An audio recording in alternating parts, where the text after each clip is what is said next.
வணக்கம் நேயர்களே, ஆயுத எழுத்திற்கு உங்களை அன்போடு வரவேற்பது நான் கார்கே.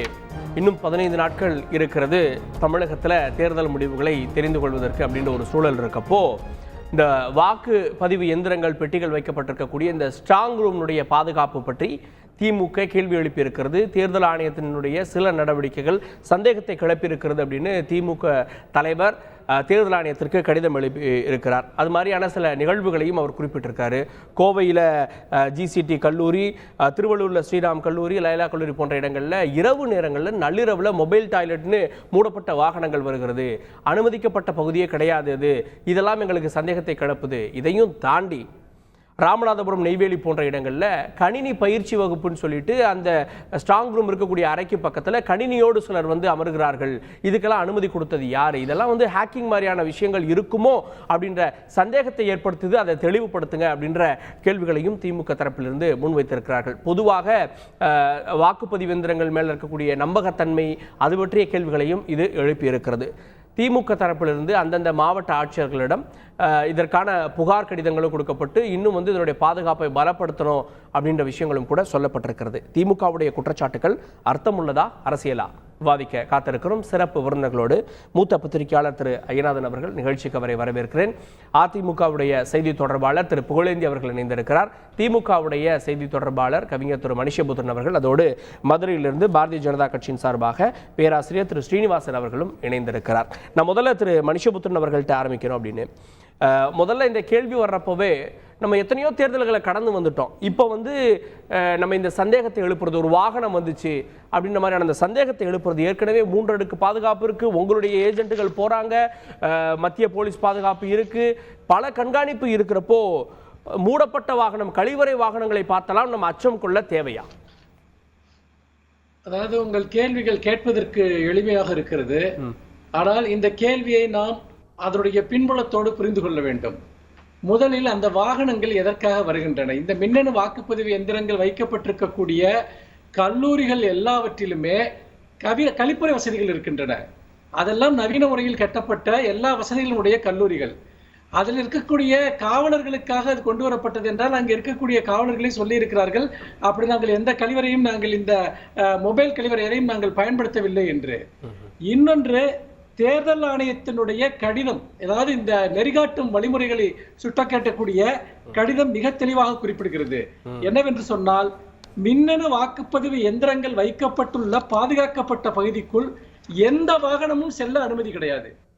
ஆனா மின்னணு வாக்குப்பதிவு எந்திரங்கள் உள்ள பாதுகாக்கப்பட்ட பகுதிகளுக்கு அதிகாரிகள், அமைச்சர்கள், அரசியல் கட்சி நிர்வாகிகளின் வாகனங்கள் எதுவும் அனுமதிக்கப்படக்கூடாது. வாகனங்கள் வருவோர் இறங்குவதற்கு பாதுகாக்கப்பட்ட பகுதியின் பாதுகாப்பு வளையத்திற்கு வெளியிலேயே ஒரு பகுதி ஒதுக்கப்பட வேண்டும். அந்த இடத்திற்கு பிறகு உள்ளது நடைபாதை பகுதி மட்டுமே என்று தேர்தல் ஆணையம் மிக தெளிவாக குறிப்பிடுகிறது. அப்படி இருக்கிற போது ஒரே மாதிரியான இந்த வாகனங்கள், அதுவும் கழிவறை வசதிகள் தேவைப்படாத இடங்களில் எதற்காக கொண்டு வரப்படுகின்றன என்ற கேள்வியை எதிர்க்கட்சி எழுப்புமா, எழுப்பாதா? அதே போல வெளிநபர்கள் உள்ளே வரக்கூடாது என்று சொல்லக்கூடிய இடங்களில் பல இடங்களில் வெளிநபர்கள் வந்திருக்கிறார்கள். சிலர் அனுமதி, அதாவது தேர்தல் ஆணையத்தினுடைய அனுமதி அட்டை இல்லாதவர்களும் உள்ளே வந்திருக்கிறார்கள். சில இடங்களில் லேப்டாப்போடு உள்ளே வந்திருக்கிறார்கள் அந்த பாதுகாக்கப்பட்ட பகுதிக்குள். இது எல்லாமே எதற்காக? சென்ற ஆண்டு நாடாளுமன்ற தேர்தலின் போது மதுரையில் மின்னணு வாக்குப்பதிவு எந்திரங்கள் வைக்கப்பட்ட ஒரு பகுதிக்குள் ஒரு அதிகாரி ஒருவர் அத்துமீறி நுழைந்தது என்பது எவ்வளவு பெரிய சர்ச்சையை ஏற்படுத்தியது என்று நமக்கு தெரியும். அவர் என்ன நோக்கத்திற்காக அங்கு வந்தார் என்ற கேள்விக்கு இன்றைக்கு வரைக்கும் பதில் கிடையாது. அப்படி பார்க்கிற போது இது மட்டுமல்ல, இன்னும் பல பிரச்சனைகள், நிறைய இடங்களில் மின் தடங்கள் ஏற்படுகிறது. அதே போல சிசிடிவி கேமராக்கள், அங்கு வைக்கப்பட்டிருக்க கேமராக்கள் சரியாக வேலை செய்யவில்லை. இப்படி பல குற்றச்சாட்டுகள் எழுகின்றன. இந்த குற்றச்சாட்டுகளுக்கு பின்னால் என்ன ஒரு லாஜிக் இருக்கிறது என்று நீங்கள் கேட்கலாம். இல்ல, யார் இருக்கான்னு நான் கேட்கிறேன். லாஜிக் இல்ல, யார் இருக்கான்னு நீங்க நினைக்கிறீங்க? திமுக யாரை நினைக்கிறது? இல்ல, நான் இருங்க, அந்த இடத்துக்கு நான் வரேன். நான் அதாவது கடந்த நாடாளுமன்ற தேர்தலின் போது இந்த மின்னணு வாக்குப்பதிவு எந்திரங்கள் முழுக்க முழுக்க நம்பகத்தன்மை வாய்ந்தவை, அதை டாம்பரிங் பண்ண முடியாது, அதை ஹேக் பண்ண முடியாது அப்படின்னு தேர்தல் ஆணையம் மட்டுமல்ல பாஜகவும் திரும்ப திரும்ப சொல்லிக் கொண்டிருக்கிறது. ஆனால் 2014 தேர்தலில், நாடாளுமன்ற தேர்தலின் போது பாஜக தோல்வி அடைந்த போது மின்னணு வாக்குப்பதிவு எந்திரங்களுக்கு எதிராக முதலில் குற்றச்சாட்டை எழுப்பியவர் எல்கே அத்வானி அவர்கள். 2014 இல்ல 2004 2004 தேர்தல்ல அந்த சந்தேகத்தை அவர் எழுப்புகிறார். சுப்பிரமணியம் சாமியே பின்னாலத்துக்கு சந்தேகங்களை அவர் எழுப்பி இருக்கிறார். அதோடு பாஜகவினுடைய பல தலைவர்களும் எழுப்பி இருக்கிறார்கள் அந்த சந்தேகத்தை. ஆனால் பிரதமர் சொல்கிறார், நாங்கள் பல தேர்தல்களில் வெற்றி பெறுகிறோம், தோல்வி அடைகிறோம், மின்னணு வாக்குப்பதிவு இயந்திரங்களை நாங்கள் சந்தேகப்பட்டதே கிடையாது என்று. அவருக்கு அத்வானி சொன்னது என்பது தெரியுமா என்று தெரியவில்லை. ஆனால் இந்த மின்னணு வாக்குப்பதிவு எந்திரங்களை ஹேக் பண்ண முடியாது, டாம்பர் பண்ண முடியாது என்று சொல்வது என்பது அறிவியல் ரீதியாக நிரூபிக்கப்பட்ட ஒன்று அல்ல.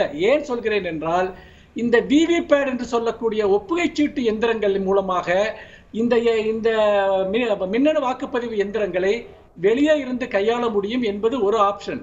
இன்னொன்று மின்னணு வாக்குப்பதிவு, இதை இருங்க சொல்லி முடிச்சிடறேன், ஏன்னா இது வந்து ஒரு டெக்னிக்கலான விஷயம். அப்புறம் என்ன கேள்வி வேணாலும் கேளுங்க. இந்த ஒரு நிமிஷத்தை சொல்லி முடிச்சிடறேன். இந்த மின்னணு வாக்குப்பதிவு எந்திரங்களை பொறுத்த வரைக்கும் ஒரு ஆர்டிஐல இருந்து பெறப்பட்ட ஒரு தகவல் என்னன்னு கேட்டீங்கன்னா, கிட்டத்தட்ட 20 லட்சம் மின்னணு வாக்குப்பதிவு எந்திரங்கள் 2014 17 வாங்கின எந்திரங்கள் எங்கே இருக்கிறது என்று தெரியவில்லை என்று பதில் கிடைத்திருக்கிறது. இந்த மின்னணு வாக்குப்பதிவுடைய எந்திரங்கள் அப்ப இந்தியா முழுக்க பயன்படுத்தப்படுகிற எல்லா எந்திரங்களுமே ஒரே விதமான தன்மையில் இருக்கிறதா என்பதற்கு என்ன ப்ரூஃப் இருக்கிறது?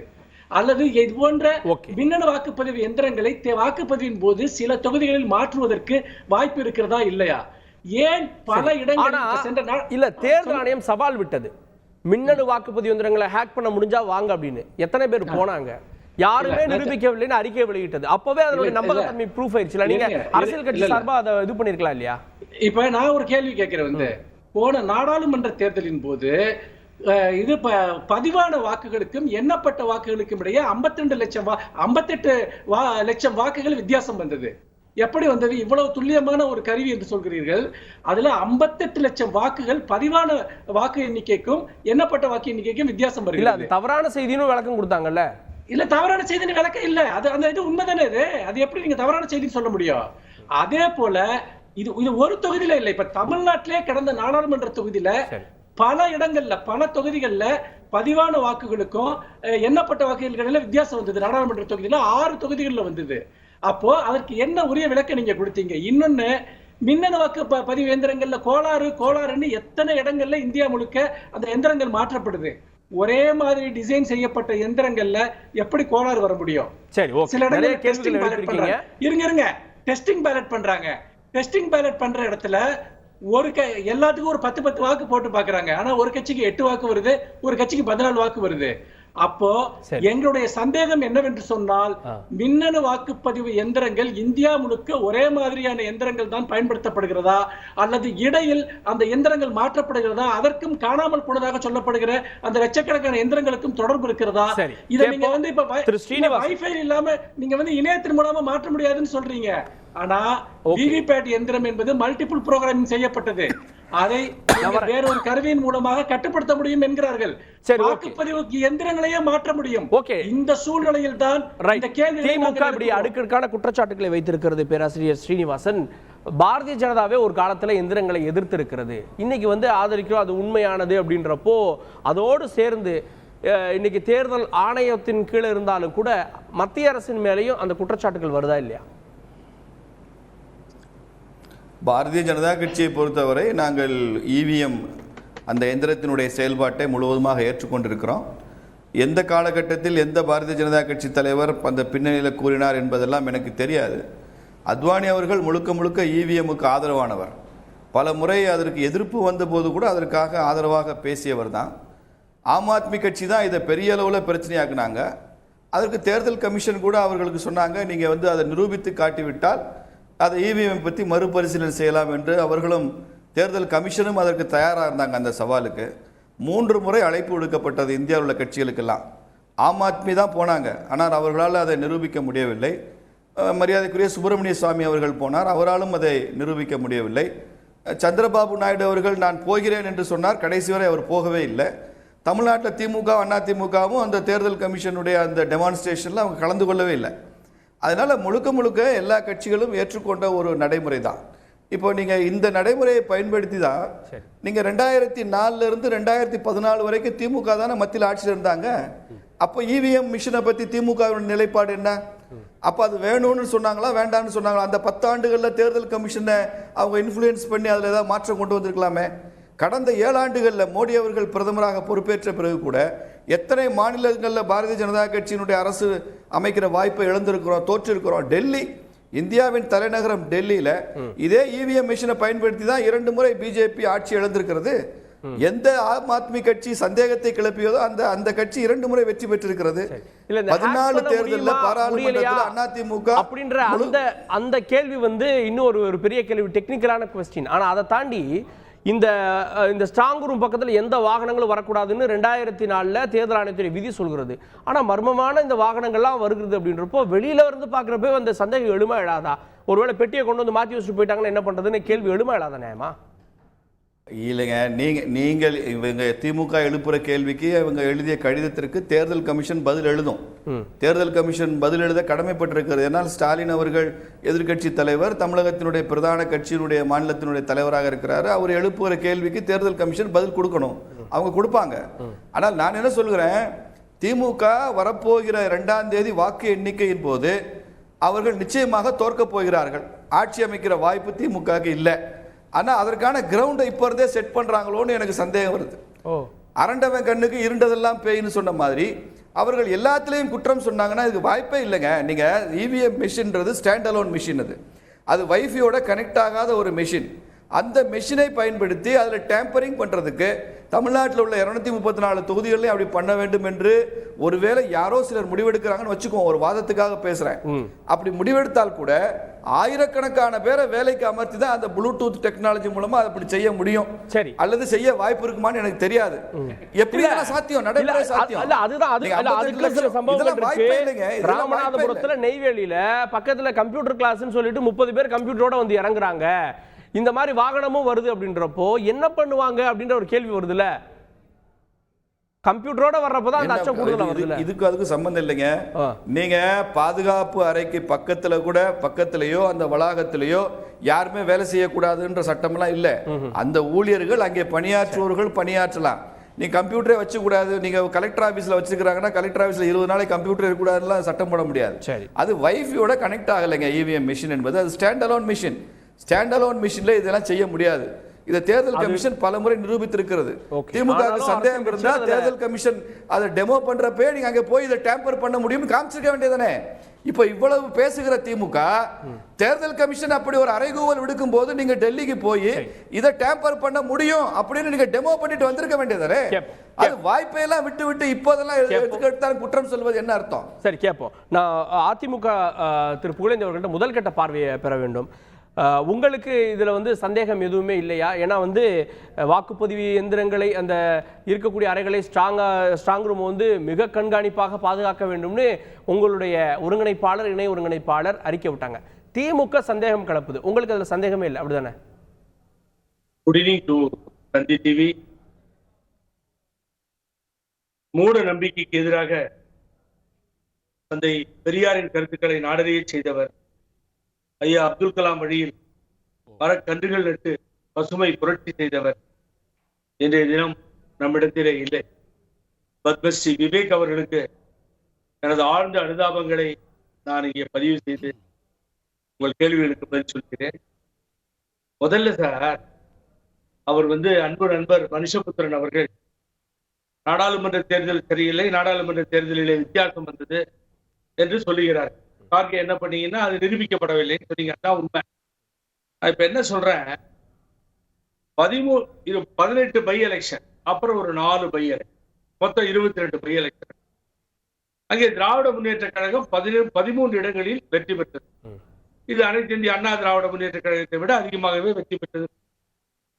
38 லோக்சபா இடங்களிலே ஒரு மாபெரும் வெற்றியை அவர்கள் பெறுகிறார்கள். அண்ணன் ஓபிஎஸ் கட்சியினுடைய ஒருங்கிணைப்பாளர் மகன் ரவீந்திரநாத் பாத்திரம் தேனியிலே ஒரு மாபெரும் வெற்றி. அந்த தேர்தலில் சரியில்லைன்னு சொல்லிடலாமா? நான் இப்பதான் வர பாயிண்ட்டுக்கு. அப்ப நாடாளுமன்ற தேர்தலில் இவிஎம் மிஷின்ல தான் நடந்துச்சு. அப்ப அந்த தேர்தலிலே குறை கண்டுபிடிப்பது என்பது அது சரியாக நடக்கவில்லை என்ற பதிவு செய்து விடலாமா கார்கே? முதல்ல ஒண்ணு. ரெண்டாவது, அவர் சொன்னார், நம்ம பாரதிய ஜனதா கட்சியுடைய அன்பு சகோதரர் சீனிவாசன் பேசும்போது சொன்னாங்க, control unit, ballot unit, VVPAT unit, அத்தனை முகவர்களும் அங்கேதானே இருக்கிறார்கள். எதிர்கட்சியினுடைய தலைவர் திரு ஸ்டாலின் அவர்கள் மிக தெளிவாக பதிவிட்டிருக்கிறார். The strong force அந்த கட்டுப்பாட்டு அறை மிகவும் பாதுகாப்பான முறையிலே பராமரிக்கப்படுகிறது என்பதை ஒப்புக்கொள்கிறேன்னு சொல்றாரு அவர் அறிக்கையில. ஏதோ ஒண்ணு உள்ள வந்தது போனச்சுன்னு சொல்றது அவரு சீனிவாசன் சார் சொல்ற மாதிரி இப்ப ஏதோ காரணம் தேடுறாங்க. எதற்காக இப்படி? நான் வெற்றி பெறும் பொழுது கொண்டாடுவது, அது தேர்தல் நேரத்திலே என்ன தேர்தல் ரிசல்ட் வருமோன்னு நினைச்சிட்டு அதுக்கு தகுந்தாற் போல கருத்துக்களை பதிவு செய்து என்பது ஒரு முக்கியமான விஷயம். சரி, ரெண்டாவது கேட்கிறேன், இல்ல அப்படியே வந்துடுறேன். 2021 தேர்தல் முடிவுகள் எப்படி இருந்தாலும் நீங்க அதை வந்து ஏற்றுக்கொள்ளும் அதிமுக, எந்த இடத்துலயும் சந்தேகத்தை கிளப்பாது, ரைட்டா? இல்ல திமுக சந்தேகத்தை கிளப்புறதுக்கு தான் பிளான் பண்றாங்க நீங்க சொல்றீங்க, அதிமுக அதை பத்தி சந்தேகங்களை கிளப்பாது அப்படின்றது சரியா? இல்ல, நாங்க தோக்க போறது இல்ல, உங்க வார்த்தையின்படி மாபெரும் வெற்றியை பெற போகிறோம். ரெண்டாவது 38 லோக்சபா எலெக்ஷன்ல தோத்தப்போ இவிஎம் மிஷினை நாங்க குறை சொன்னோமா? ஓகே, நீங்க சொல்லுங்க, நான் குறை சொல்லி இருக்கமா சொல்லுங்க. ரெண்டாவது, இன்னொன்றை நாம் இங்கே பதிவு செய்ய விரும்புகிறேன். யார் தேர்தலை நடத்துகிறார்கள்?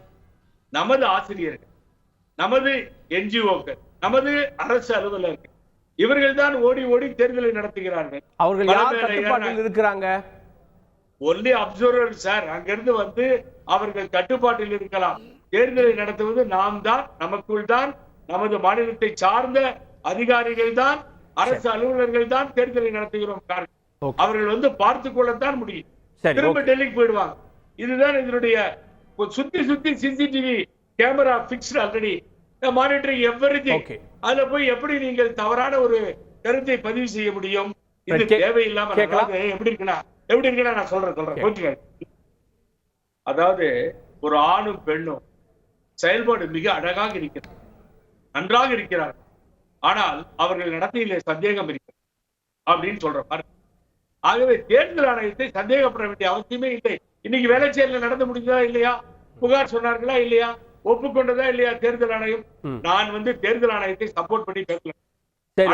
நடப்பவை சரியாக நடந்து கொண்டிருக்கிறது. அதை ஏன் குறை சொல்ல வேண்டும் என்பதுதான் என்னுடைய கேள்வி. சரி, ஓகே. திரு ஐயநாதன் அவர்கள்ட்ட தொடர்ந்து வாக்குப்பதிவு எந்திரங்கள் மேல சந்தேகத்தை எழுப்பி வர்றவர் நீங்க. அப்படி நிரூபிக்க முடிஞ்சது அப்படின்னா ஏன் வந்து தேர்தல் ஆணையம் 3 முறை அழைப்பு கொடுத்து யாரும் போகல? எந்த பிரதான கட்சிகளும் ஏன் கலந்துக்கல? யார் சார் போல? கட்சி நீங்க எதுக்கு பேசுறீங்க? இல்ல சார், ஒவ்வொரு கட்சியுமே தேர்தல் தோல்விகளின் போது வந்து வாக்குப்பதிவு எந்திரங்களை சொல்றாங்கல்ல, குறை சொல்றாங்கல்ல. இந்த வாக்குப்பதிவு எந்திரத்தை ஹேக் பண்ண முடியும் பை ப்ரோக்ராமிங் ஆர் ஃப்ரம் வெளியில இருந்துட்டு ஹேக் பண்ண முடியும்னு முதல்ல சொன்னது ஹரி கே பிரசாத். அதுக்கு முன்னாடி ஜிவிஎல் நரசிம்மன், இவருக்கு தெரியும் ஐயா, இவருக்கு நம்ம பேராசிரியர் சீனிவாசன் தெரியும், அவரை புத்தகம் வெளியிட்டாரு. அந்த புத்தகத்தை வெளியிட்டதே திரு அத்வானி அவர்கள் தான். பின்னால் அவர் வந்துட்டு பாரதிய ஜனதா கட்சியினுடைய பேச்சாளராக வந்தார். நான் எந்த இடத்துலேருந்து பாயிண்ட் அவுட் பண்ணுறேன்னா, இவர் முதல்ல அந்த மிஷினை எடுத்துகிட்டு வந்துட்டு ஒரு மிஷினை கைப்பற்றி கொண்டு வந்து காட்டின உடனே எங்களுடைய ப்ராப்பர்ட்டியை திருடிட்டாருன்னு ஹரி கே பிரசாத் கைது செய்யப்பட்டார். ஹைதராபாத்தை சேர்ந்த தொழில்நுட்ப நிபுணர் அவர் கைது செய்யப்பட்டார். அவர் அப்போ அங்கேருந்து சீஃப் மினிஸ்டர் சந்திரபாபு நாயுடு அவரை மீட்டார். பின்னாளில் அவர் வழக்கு போட்டு உச்சநீதிமன்றத்தில் வந்துட்டு அனுமதி பெற்று தேர்தல் ஆணையத்திற்கு சென்று அந்த மிஷினை ஓப்பன் பண்ணி காட்டுங்கன்னு சொன்னார். அப்போ தான் தேர்தல் ஆணையம் ஓப்பன் பண்ணிச்சு. அது நீங்கள் வந்துட்டு டெஸ்ட் பேலட் பண்ணுறவங்கல்ல இங்கே, அதே தான் அங்கேயும் பண்ண சொல்லுது. அது அதை தாண்டி வேறு எதுவுமே சொல்கிறது இல்லை. அது ஓப்பன் பண்ணி காட்டலை. ஓப்பன் பண்ணி காட்டுங்கன்னு சொல்லி ஒரு பர்மிஷன் வாங்கிட்டு போய் உட்காந்து அன்றைக்கு இருந்த அந்த தொழில்நுட்ப குழுவனுடைய தலைவராக இருக்கக்கூடிய PV இந்திரேசனெல்லாம் இருந்த அந்த நேரத்தில் ஓப்பன் போடுறவனே ஹரி கே பிரசாத் சொன்னது it can be hacked very easily அப்படின்னாரு. யார் ஹேக் பண்ணுவா? வெளியில இருந்து உள்ளே இருந்து உள்ள நம்மளுக்கு தேவை அரசா அதிகாரிகள் வரேன் சார் உள்ள அந்த கருவிக்குள்ள ஒரு கம்யூனிகேட்டர் வச்சுட்டோம் அப்படின்னோம்னா இதை ஹேக் பண்ணலாம் அப்படின்றத தெளிவாக அவர் எடுத்து சொல்லிட்டு வந்ததோடு அதோடு நிற்கலை. அதற்கு பிறகு மேலும் 2 சர்வதேச நிபுணர்களை வைத்து ஹவு திஸ் இஸ் ஹேக்கபிள் அப்படின்னு சொல்லிட்டு ஒரு அறிக்கையே வெளியிட்டு எப்படியெல்லாம் ஹேக் பண்ணலான்றத படத்தை போட்டு கிளீனாக அதையெல்லாம் பண்ணி it is in the public domain. சரி, அதே நேரத்தில் அப்படி இருங்க வரேன். நான் கேட்கக்கூடியது என்னன்னா, வெளிநாட்டிலேருந்து எழுப்பப்பட்ட கேள்வி இல்லை. இங்கே இருக்கிற திரு அத்வானி அவர்கள் கேள்வி எழுப்பி அது வழக்கு போனதுனால தான் நம்மளுக்கு வந்துட்டு விவிபேட் அப்படின்றதே ஒன்று வந்துச்சு. அது திரு சீனிவாசன் அவர்கள் புரிஞ்சுக்கணும். ஒன்று. இன்னொன்று, சாதாரண ஆட்கள் இல்லை, சிட்டிசன்ஸ் கமிஷன் ஃபார் எலெக்ஷன்ஸ் அப்படின்னு சொல்லிட்டு முன்னாள் உச்சநீதிமன்ற நீதிபதி மதன் பி லோக்கூர் தலைவராகவும் துணைத் தலைவராக வஜாஹத் ஹபீபுல்லா இருக்கக்கூடிய அவர் இந்த தகவல் அறியும் ஆணையத்தினுடைய தலைவராக இருந்தவர் அவர். அவங்களுடைய கோஆர்டினேட்டராக திரு எம்ஜி தேவசகாயம் 19 நிபுணத்துவம் வாய்ந்தவர்களிடம் இருந்து அறிக்கையை பெற்று கடந்த 30ஆம் தேதி வெளியிட்டாங்க. உங்களுடைய தந்தி டிவியும் அதை கவர் பண்ணிச்சு தெளிவா. இங்கே வந்துட்டு திரு ஹரி பரந்தாமன் அதை விளக்கி வெளியிட்டார் தெளிவா. ஏன் இட் இஸ் நாட் டிபெண்டபிள் அப்படின்றத சொல்லியிருக்காங்க. It is opaque. இப்போ 2 விடயம் தான் சார் இதில் ரொம்ப முக்கியம். அதுதான் இங்கே ரொம்ப முக்கியம். ஒன்று, நீங்கள் செலுத்தக்கூடிய வாக்கு அதே வேட்பாளருக்கு தான் கணக்கில் போய் சேருது அப்படின்றதும், அது அவ்வாறே எண்ணப்படுகிறது அப்படின்ற 2 விடயமும் இதில் நிரூபிக்கப்படவில்லை. இல்ல நம்ம செலுத்துறோம், யாருக்கு செலுத்துறோன்றதுக்கு நேரா வந்து லைட் எரியுது, யாருக்கு செலுத்துறோன்ற அந்த சின்ன வந்து விவிபேட்ல தெரியுது. இதுக்கப்புறம் என்ன உங்களுக்கு நமக்கு தெரியும்? அப்போ இந்த விவிபேட்ல ஆகக்கூடிய ரெஜிஸ்டரும் நம்பரும் அந்த இவிஎம்ல ஆகக்கூடிய நம்பரும் மாறுபடக்கூடாது இல்ல? எங்க மாறுபடுச்சு? இல்ல சொல்றேன். 137 திரு ஜெகதீஷ் ஷெட்டர் போட்டியிட்ட அந்த தொகுதியில் இதுக்கும் அதுக்குமான வித்தியாசம் 400க்கும் மேற்பட்ட வாக்குகள் இது தேர்தல் ஆணையத்திலேயே இருக்கு. அப்போ என்ன சொல்லிச்சு தெரியுங்களா தேர்தல் ஆணையம்? இப்படி இவிஎம்முக்கும் விவிபேட்டுக்கும் இடையே ஒரு மாறுபாடு வந்துச்சுன்னா விவிபேட்டில் இருக்கிற எண்ணிக்கை தான் சரின்னு. நான் கேட்குற கேள்வி என்னன்னா, ஒரே பஞ்ச் நான் பண்ணக்கூடியது இங்கே ரிஃப்ளெக்ட் ஆகி அங்கே ரெக்கார்ட் ஆகும்போது how there could be a difference of this magnitude ஒரே ஒரு பூத்தில் 400 வாக்குகள் எப்படி? இது மாதிரி பல இடங்கள். அப்போ வர இன்னும் ஒரு கேள்வி சேர்த்தே கேட்டுறேன், மக்கள் கிட்ட தானே பேசுறோம். அப்ப 18 லட்சம் விவிபேட் எந்திரங்களை தருவிச்சு வச்சிருது தேர்தல் ஆணையம். ஆனா கடந்த மக்களவை தேர்தல் அது பயன்படுத்துறது எவ்வளவுன்னா 20,000 மிஷின் தான். அதுல கவுண்டர் செக் பண்ணி கவுண்ட் பண்ணி இது ஒப்பிட்டு பார்த்தது வெறும் 495 மிஷின். நான் கேட்கிறேன், எல்லாத்தையுமே விவிபேட் என்னன்றீங்க? அதுக்கு தானே அது ஒப்புதல் கொடுத்தது. ஏன் 18 லட்சம் மிஷின் உனக்கு? அப்போ எதற்காக இது சொன்னீங்க? நீங்க ஏன் விவிபேட்டை ஏத்துக்கிட்டீங்க? அப்போ வாக்குகள் சரியாக பதிவாகி இருக்கின்றதா என்பதனை உணர்த்தக்கூடிய மற்றொன்றையும் வைத்துக்கொண்டு அதை முழுமையாக பயன்படுத்தாதது எதை மறைக்க என்கின்ற கேள்வியை ஒரு குடிமகனாக நான் எழுப்புவது நியாயமா இல்லையா?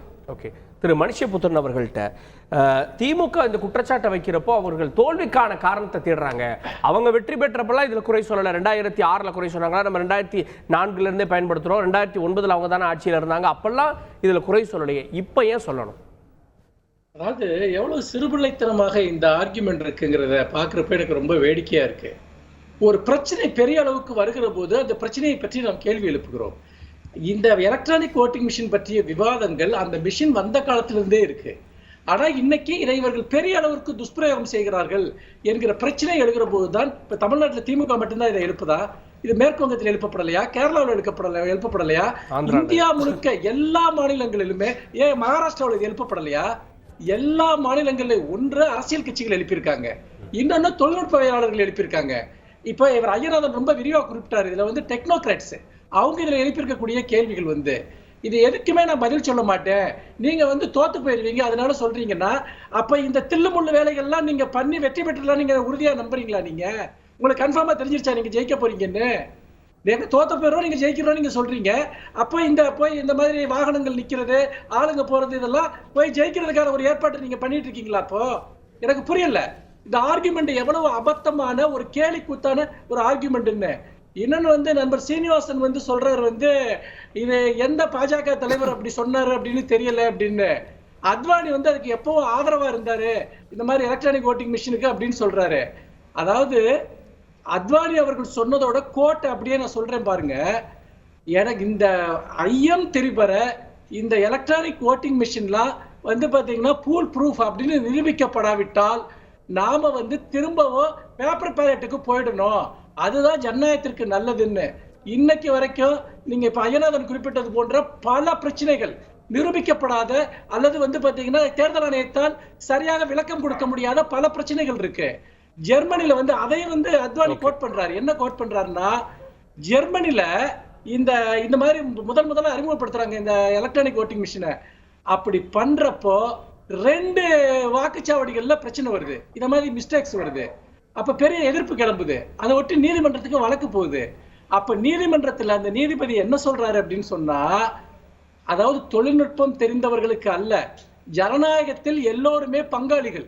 அப்போ தொழில்நுட்பம் தெரியாதவர்களுக்கு கூட இதில் சந்தேகம் இருக்கிறது என்று வந்துவிட்டால் இந்த தொழில்நுட்பத்தை பயன்படுத்தக்கூடாது, அதுதான் சமநிலையான ஜனநாயகம் என்று ஒரு தீர்ப்பை வழங்கி அவர்கள் அந்த எலக்ட்ரானிக் வாக்குப்பதிவு எந்திரங்கள் பயன்படுத்துவதை தடை செய்கிறார்கள்.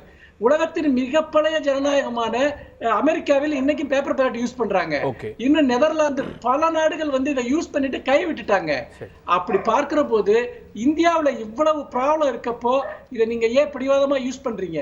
இன்னொரு கேள்வி வந்து நாங்க நிரூபிக்க சொல்லணும், ஏன் நிரூபிக்கலன்னு வந்து பாத்தீங்கன்னா ரொம்ப திறமையா ஒரு வாதம் பண்றாங்க. நான் சொல்றேங்க, என்னுடைய ஆர்குமெண்ட் இதுதான். இப்போ வந்து இவங்க ஒரு ஓட்டிங் மிஷினை கொடுத்ததுல, அதாவது அதை ப்ரூவ் பண்றதுக்காக அதை முழுமையா ஓபன் பண்ணி கொடுத்தாங்களா, அந்த டெக்னாலஜியை கொடுத்தாங்களாங்கிறது ஒண்ணு.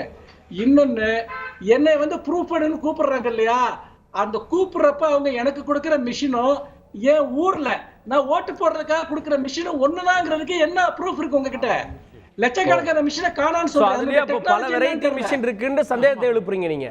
இல்ல, நான் என்ன கேக்குறேன்னா அதுக்கு வாய்ப்பு இல்லைன்னு நீங்க சொல்லுங்க. அதுக்கு அப்ப அத்தனை இப்ப வந்து அங்க இருக்கக்கூடிய பூத்ல இருக்கக்கூடிய ஆபீசர்ஸ் எல்லாருமே டெக்னோக்ராட்டா? ஸ்கூல் வாத்தியாருங்க வந்து அங்க வேலை செய்யறாங்க, மத்தவங்க வேலை செய்யறாங்க, அவங்க கண்களுக்கு தெரியாமல் அதுக்குள்ள வந்து பாத்தீங்கன்னா நீங்க வந்து டாம்பர் பண்ணக்கூடிய, ஹேக் பண்ணக்கூடியதை பண்ண முடியும். அப்புறம் இன்னொரு கேள்வி ரொம்ப கிளவரா கேக்குறாங்க, நீங்க எப்படி ஜெயிச்சீங்க அப்படின்ட்டு. இந்த கேள்விக்கு தான் பதில் சொல்றது ரொம்ப முக்கியம். என்னன்னா, இந்தியா முழுக்க இந்த பாஜகவுக்கு மற்றவங்களுக்கு நெக் டு நெக் வரக்கூடிய தொகுதிகள், இந்த தொகுதிகள்ல 5% வாக்குகளை வந்து பாத்தீங்கன்னா மேனிபுலேட் பண்ணா போதும், முடிவு அப்படியே தலைகீழா மாறிடும். அப்புறம் சில மாநிலங்கள்ல பாருங்க, கொஞ்ச நாளைக்கு முன்னாடி மாநிலங்கள்ல நடந்த தேர்தல்கள்ல பாஜக தோத்துருக்கோம், அதே மாநிலத்துல வந்து பாத்தீங்கன்னா நாடாளுமன்ற தேர்தல் வர்றப்ப சம்பந்தமே இல்லாம பெரிய வெற்றியை பெறுவாங்க. இதெல்லாம் என்னன்னா, நாடு முழுக்க இதை அவங்க ஒரே மாதிரி பண்றதுங்கிறது எல்லாம் அவங்களுடைய நோக்கம். எங்கெல்லாம் இந்த நெக் டு நெக் காம்படிஷன் வருதோ அங்கே ஒரு 5% வாக்குகளை 10% வாக்குகளை மேனிபுலேட் பண்றதுக்கு குறிப்பிட்ட சில தொகுதிகளில் தேர்ந்தெடுத்த முறையில் இந்த மேனிபுலேஷன் டாம்பரிங் நடக்கிறது. குறிப்பிட்ட சில தொகுதிகள்ல பண்றப்போ அது வந்து சந்தேகம் எழுப்பப்படாது, ஒட்டுமொத்தமா எல்லா இடத்துலயும் பண்ணா சந்தேகம் எழும்பும். குறிப்பிட்ட சில தொகுதிகளை மட்டும் அவங்க சூஸ் பண்ணி பாஜக பண்ணுதா அந்த குற்றச்சாட்டை மனுஷன் எழுப்புறாரு. சொல்லுங்க பதில் சொல்லுங்க திரு சீனிவாசன். என்னங்க? இல்ல, உங்களுடைய கேள்விக்கு தான் அவர் பதில் சொல்றாரு. இல்ல, ஒன்னு சொல்லிடுறேன் கேளுங்க. இவங்க இந்த ஒரே உத்தியை பயன்படுத்துறது இல்ல, சில இடங்கள்ல வாக்குப்பதிவு எந்திரங்களை மேனிபுலேட் பண்றதுக்கான சூழலை உருவாக்குறாங்க. சில இடங்கள்ல என்ன பண்றாங்கன்னா, வாக்காளர் லிஸ்ட்ல இருந்தே பெரும்பாலான பேர் காண போயிடும். அதாவது பாஜகவுக்கு எந்தெந்த பகுதிகளில் மக்கள் எதிராக வாக்களிப்பாங்களோ அவங்க பேர் ஓட்டர் லிஸ்ட்ல. இப்படியாக வெவ்வேறு உத்திகளை பயன்படுத்துறாங்க. ஒரு சந்தேகம் வந்துருச்சுன்னா நீங்க யாருக்காக இதை இவ்வளவு பிடிவாதமா பண்றீங்க? இந்தியாவில் இருக்க பாஜக தவிர எல்லா கட்சியும் இதை எதுக்குதுங்க? அப்போ வந்து ஜனநாயகத்துல வந்து பாத்தீங்கன்னா இதை கைவிடுறதா நியாயமான ஒண்ணு. அவர் பதில் சொல்லட்டும். திரு சீனிவாசன். இல்லை, இப்போ நான் என்ன சொல்கிறேன், மனுஷபுத்திரன் இவ்வளோ விரிவாக பேசுகிறாரு. திமுகவினுடைய இவிஎம் மிஷின் பற்றின அதிகாரப்பூர்வமான நிலைப்பாடு என்ன? உங்களது மாநில பொதுக்குழுலையோ மாநில செயற்குழுலையோ இனிமேல் இந்திய தேர்தல் நடைமுறைகளில் இவிஎம் மிஷின் கூடாது அல்லது பழைய பேலட் சிஸ்டம் தான் வேணும்னு ஏதாவது தீர்மானம் போட்டிருக்கீங்களா? இல்லை 2004 14 வரைக்கும் நீங்கள் ஆட்சியில் இருக்கப்போ அதுக்கான ஏதாவது முயற்சி பண்ணியிருக்கிறீங்களா? இல்லை உங்களுக்கு தேர்ந்தெடுக்கப்பட்ட 38 நாடாளுமன்ற உறுப்பினர்கள் இருக்கிறாங்களே, அவங்க யாராவது பாராளுமன்றத்தில் இதை பேசி தேர்தல் கமிஷன் இந்த பழைய நடைமுறை தான் கொண்டு வரணும், இல்லை எங்கள் நம்பிக்கையில் ஏதாவது பேசியிருக்கீங்களா? எதுவுமே பேசலையே. மனுஷபுத்திரன் இன்னைக்கு டிவி விவாதத்தில் இவ்வளவு பேசுகிற இந்த விவாதங்கள் எதையுமே திமுகவினுடைய பாராளுமன்ற உறுப்பினர்களோ அந்த கட்சியினுடைய தலைவர்களோ அதிகாரப்பூர்வமான தீர்மானமாக எதுவுமே கொண்டு வரவில்லையே. நீங்கள் ஒன்னொன்றுக்கும் இதெல்லாம் ஒரு இண்டிவிஜுவல் மிஸ் அட்வென்ச்சரிசமாக பண்ணுறதுங்க. நீங்கள் மருத்துவத்துறையில் கூட சர்க்கரை நோய் இருக்கிறது என்று ஆதாரபூர்வமாக நிரூபித்து அதுக்கு மருந்து சாப்பிடணும்னு சொன்னால் அதே டாக்டர்ஸ், மெடிக்கல் டாக்டர் பட்டம் பெற்றவரே சர்க்கரை நோய் என்கிற தியரியே தவறு, அதற்கு மருந்தே சாப்பிடக்கூடாதுன்னு யூடியூப்ல 100கணக்கான வீடியோ இருக்கு. இப்போ நீங்கள் எதை எடுத்துக்கொள்வீங்க? அப்போ நீங்கள் வந்து ஒரு கருத்துக்கு டெக்னோக்ராட்டே மாற்று கருத்து சொல்ல முடியும். இதை நீங்கள் இப்போ உச்சநீதிமன்றத்தில் போய் இதை மிகவும் தெளிவாக தெளிவுபடுத்தணும், இவிஎம் மிஷினில் டேம்பர் பண்ண முடியும், இந்திய ஜனநாயக முறையே கேள்விக்குரியதாக மாறிவிட்டது, அதனால் அதை நிறுத்திவிடணும்னு சொல்லி ஏதாவது உச்சநீதிமன்றத்தில் வழக்கு தொடுத்து அந்த வழக்கில் வெற்றி பெற்றிருக்கிறதா திமுக மாதிரி கட்சிகள்? இல்லை இந்தியாவில் பிஜேபி தவிர எல்லா கட்சியும் எதிர்க்குதுன்னு சொல்கிறீங்களே, எல்லா கட்சியும் சேர்ந்து அப்படி ஒரு மெமரண்டம் ஏதாவது கொடுக்க முடியுமா? ஜனநாயகத்தில் நீங்க ஏதாவது ஒரு சிஸ்டத்தை நம்ம அக்செப்ட் பண்ணி ஆகணும் சார்.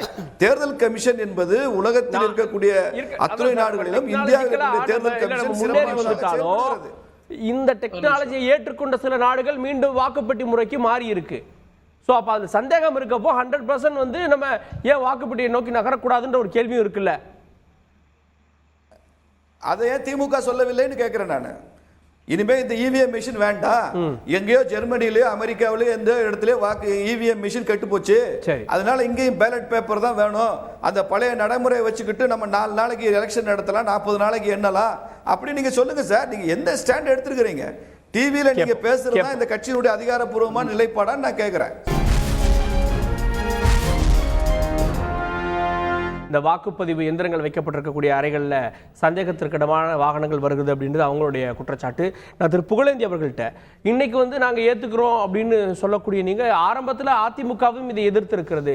இடைத்தேர்தல் 2009 புறக்கணிக்கிறப்போ நீங்கள் சொன்ன காரணம் பல நாடுகள் தடை செய்திருக்கிறது, இந்தியாவில் இந்த மத்திய அரசும் மாநில தமிழக அரசும் வந்து இதை வந்து கொண்டாடுகிறார்கள் அப்படின்னு நீங்களே சொல்லியிருக்கீங்க. அப்போ இன்னைக்கு ஏற்றுக்கிறீங்க அப்படின்னா அதனுடைய அர்த்தம் என்ன?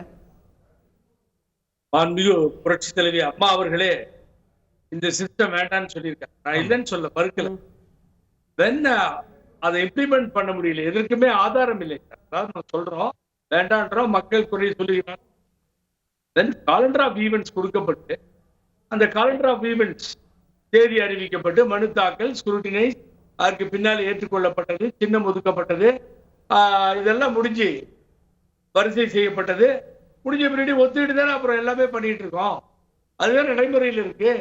ஒரு தேர்தல் கமிஷன் திமுக அதுல எல்லாம் சந்தேகம் எழுப்பல. திமுக தலைவருடைய அறிக்கையில படிப்படியா அவர் சொல்றாரு இதெல்லாம் பண்ணாங்க, நாங்களே எதுக்கு எல்லாமே கரெக்டா தான் இருக்கு.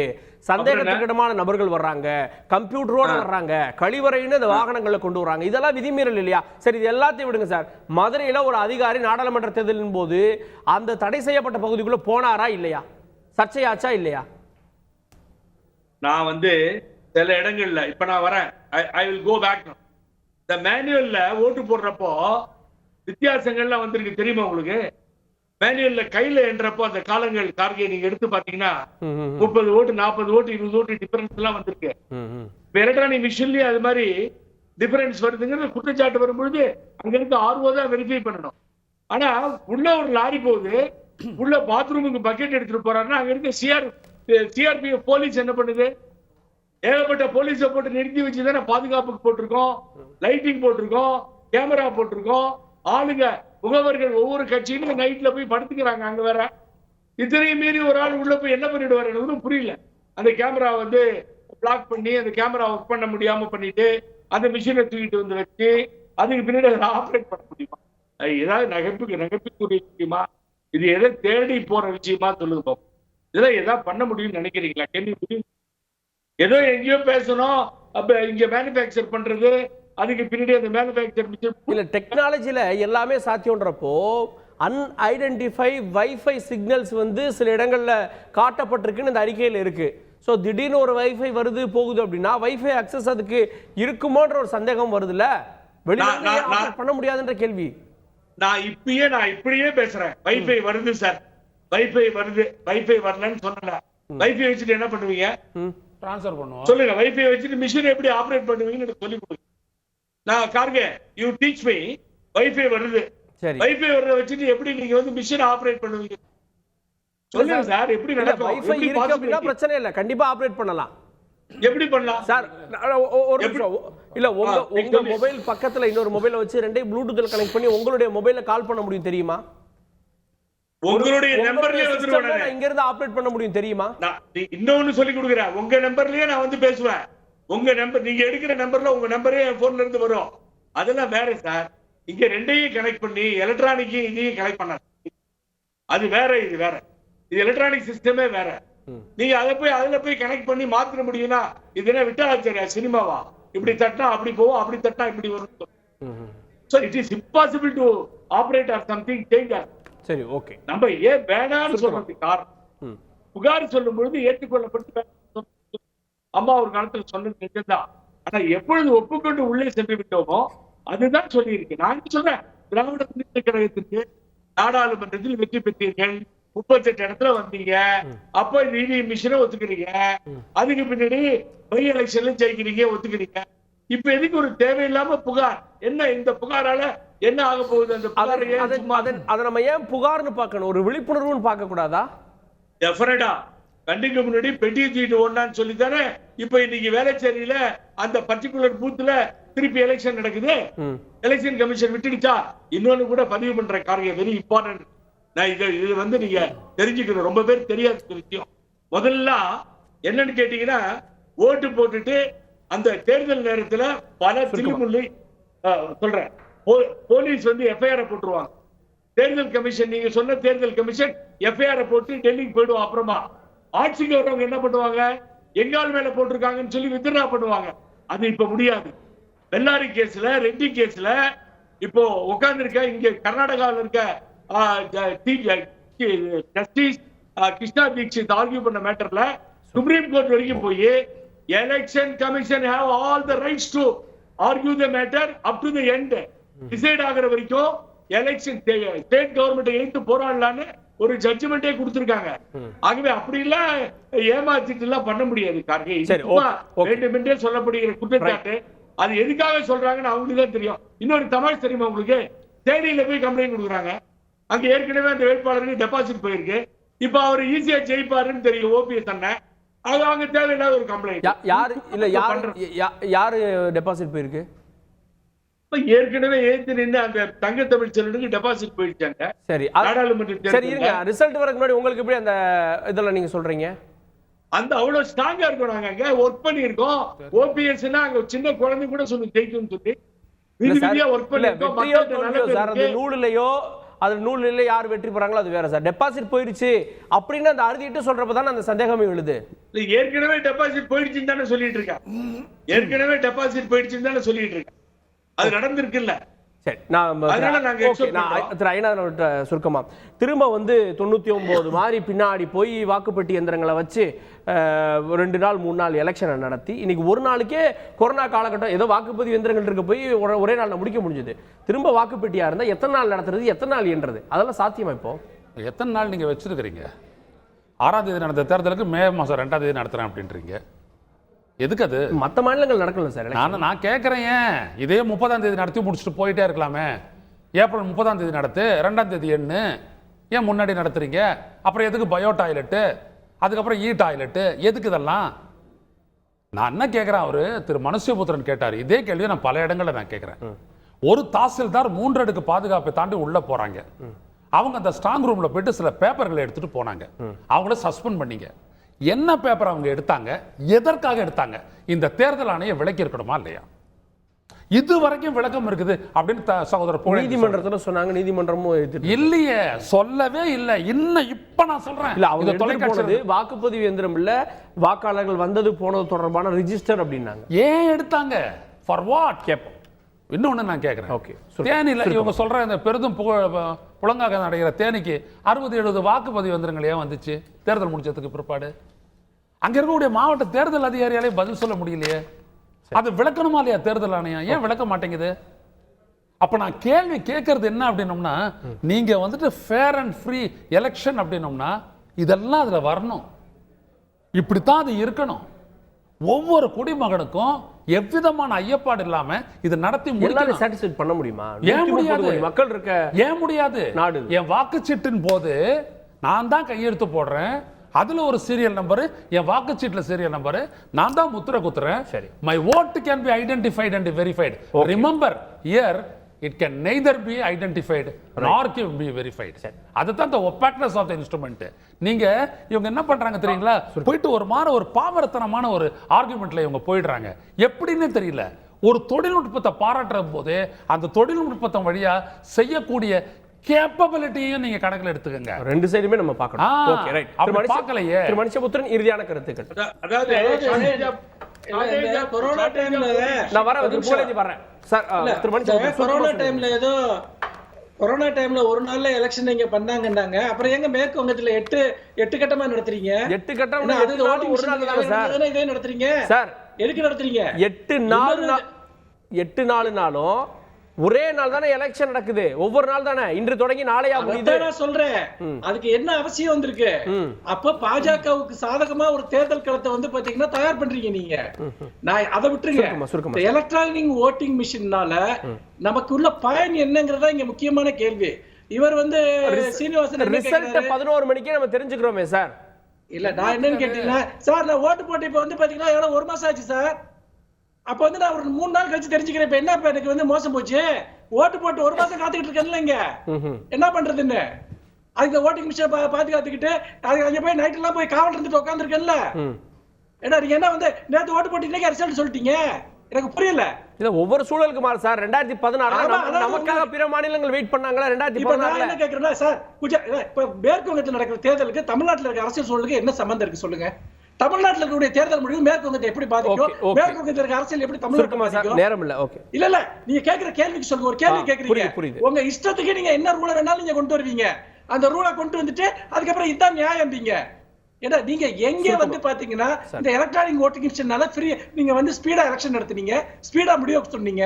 இன்னொரு விஷயம் வந்து அவர் கேட்கிறாரு சீனிவாசன் வந்து இது திமுகவோட ஸ்டாண்ட் என்ன, அது என்னன்னு. நீங்க ஏதாவது உங்களுடைய கட்சியோட வந்து பாத்தீங்கன்னா பொதுக்குழு வந்து தீர்மானம் போட்டிருக்கீங்களா? ஓட்டிங் மிஷின் மட்டும்தான் இனிமேல் இருக்கணும், பேப்பர் பேலட்டுக்கு நாங்க போக கூடாது அப்படின்னு அத்வானி ஒண்ணு சொல்றாரு, சுப்பிரமணிய சாமி ஒண்ணு சொல்றாரு, சீனிவாசன் ஒண்ணு சொல்றாரு, மோடி ஒண்ணு சொல்றாரு. அதே மாதிரிதான் இவங்களும் இப்ப வந்து புகழேந்தி என்ன சொல்றாரு, ஜெயலலிதாவுக்கு ஒண்ணும் தெரியாது, ஓட்டிங் மிஷின்லாம் சரி அப்படிங்கிறாரு வந்துட்டு. அப்போ இவங்க எல்லாரும் நேரத்துக்கு ஒரு ஸ்டாண்டு. நாங்க என்னன்னு கேட்டீங்கன்னா ஒரே ஒரு வார்த்தை சொல்லிடுறேன், இன்னைக்கு தேர்தல் ஆணையத்தை முழுக்க தன்னுடைய நோக்கங்களுக்காக இந்த மத்திய அரசு வளைக்கிறது, பாஜக மத்திய அரசு தேர்தல் ஆணையத்தை வளைக்கிற போது முறைகேடுகள் அதிகமாக இருக்கின்றன. அதாவது முறைகேடுகள் அதிகமாக இருப்பதனால் சந்தேகம் வருது. திரு ஸ்ரீனிவாசன், மரியாதைக்குரிய அத்வானி அவர்கள் ஐயம் திரிபர தேர்தல் கமிஷன் இவிஎம் நடைமுறைகளை பற்றி மக்களுக்கு தெளிவுபடுத்த வேண்டும் என்று தான் சொல்லியிருக்கிறாரு. இவிஎம் மிஷின் வேண்டாம் என்று சொல்லவில்லை. அதற்கு அப்புறமாக தேர்தல் கமிஷன் 2-3 முறை டெமோ செய்து காண்பித்திருக்கிறார்கள். அதில் பல கட்சிகள் கலந்து கொள்ளவில்லை, சில கட்சிகள் மாத்திரம் கலந்து கொண்டு தங்கள் தோல்வியை ஒப்புக்கொண்டார்கள்.